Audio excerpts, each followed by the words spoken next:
Hello, in this video I want to show you how to begin hygienic drying program in a Beko drying machine.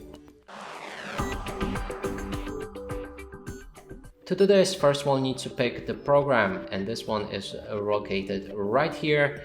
Next is to adjust all of the settings on this panel. First one is the level of dryness, and you can't actually adjust it. The one that is set is extra dry. Then we can enable or disable LED lamps inside the drying machine. There's alarm notifications that we can receive when the program is finished. We can enable or disable it. Then there's lower temperature, not available. Programmed time, not available. And the last one is finish time. So when you click on it, you'll be able to set a specific time when the process should be finished.